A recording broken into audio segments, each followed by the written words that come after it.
याच्यामध्ये पहिली आमची मागणी प्रामुख्याने जी आहे ती म्हणजे त्या सुप्रीम कोर्टाचा जो निर्णय लागला टीईटी संदर्भात त्या अनुषंगानं महाराष्ट्र शासनानं पुनर्विचार याचिका दाखल करावी।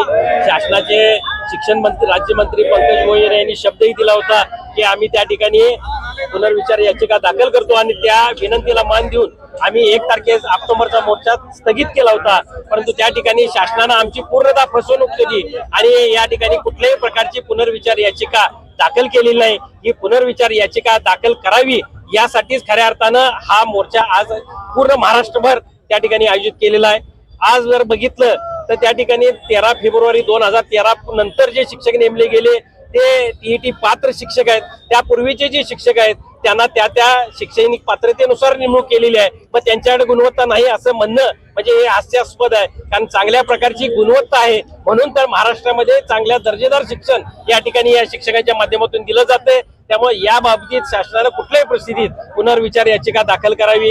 याचबरोबर दुसरी मागणी जी आहे ती 15 मार्च 2024 जो संच मान्यतेचा निकष याचा आदेश आहे, या आदेशानुसार बऱ्याचशा शाळा 0 शिक्षकी किंवा 1 शिक्षकी शाळा होणार आहेत आणि या अनुषंगाने आमच्या वाड्या वस्तीवरची मुलं खास करून मुली शिक्षणापासून वंचित राहतील आणि ह्या शाळा बंद होतील। त्यामुळे या ठिकाणी शासनाला आमची विनंती आहे की कुठल्याही प्रकारे या शाळा बंद होऊ नयेत यासाठी या संच मान्यतेमध्ये दुरुस्ती झाली पाहिजे। आज या ठिकाणी शासनानं आम्हाला दडपशाही करण्याचा जो प्रयत्न चालू केलेला आहे की 1 दिवसाचा पगार कापू, आज आम्हाला संविधानानुसार त्या ठिकाणी अधिकार आहे आंदोलन करण्याचा आणि त्यानुसार आम्ही आंदोलन करतोय। आमचे शिक्षक घाबरणारे नाहीत तर लढणारे आहेत। त्यामुळे या ठिकाणी कुठल्याही प्रकारे शासनाने दडपशाही जरी केली तरी आमच्या हक्कासाठी आम्ही लढणार आहोत, त्यात कुठेही कमी पडणार नाही हे या निमित्तानं सांगतो। नाही, आज जर मुलांच्या कल्याणाचा विचार केला तर आमच्या शिक्षका एवढा विचार करणारा कुठलाही व्यक्ती नाही आहे। सगळ्यात जास्त विचार करणारा आमचा शिक्षक आहे आणि तो विद्यार्थ्यासाठी झटतोय, दिलेल्या वेळेपेक्षा सुद्धा जास्त तो राबतोय। त्यामुळे विद्यार्थ्याचं नुकसान आम्ही करतोय हे हास्यास्पद आहे। यापुढे जर शासनाने नाही ऐकलं तर उग्र आंदोलन त्या ठिकाणी महाराष्ट्रभर केलं जाईल आणि सगळ्या संघटना अगदी संस्थाचालक असेल, मुख्याध्यापक असतील, शिक्षक, शिक्षकेतर कर्मचारी आणि पालक या सगळ्या संघटना या आजच्या मोर्चामध्ये महाराष्ट्रभर उतरलेले आहेत।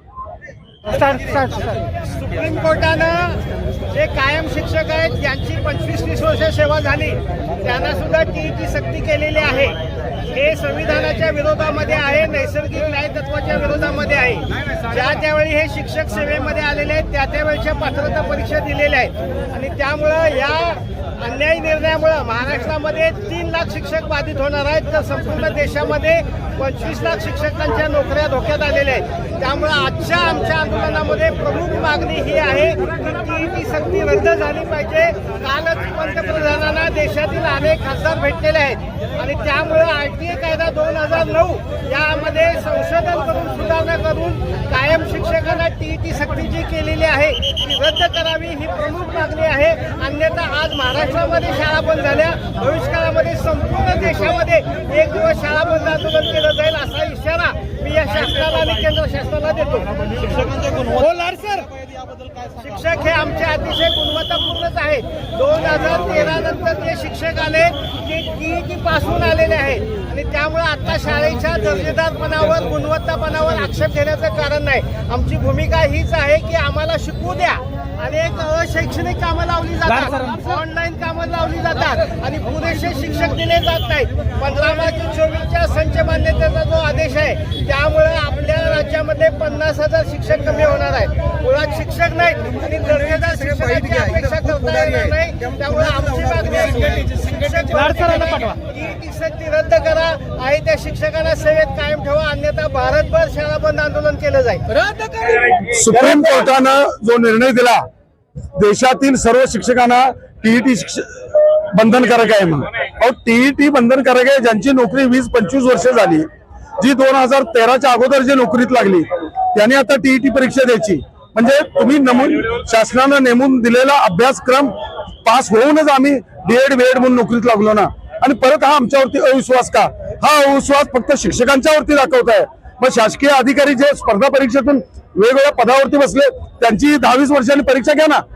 म्हणजे हे फक्त शासनाचं धोरण मराठी माध्यमाच्या गोरगरिबांच्या कष्टकरी मुलं जिथं शिकतात त्या मराठी माध्यमाच्या शाळा बंद कराव्यात हेच आहे. आणि त्यामुळे आम्ही सर्वांनी हा मोठा मोर्चा आयोजित केला, देशभर सगळीकडे आहे हा.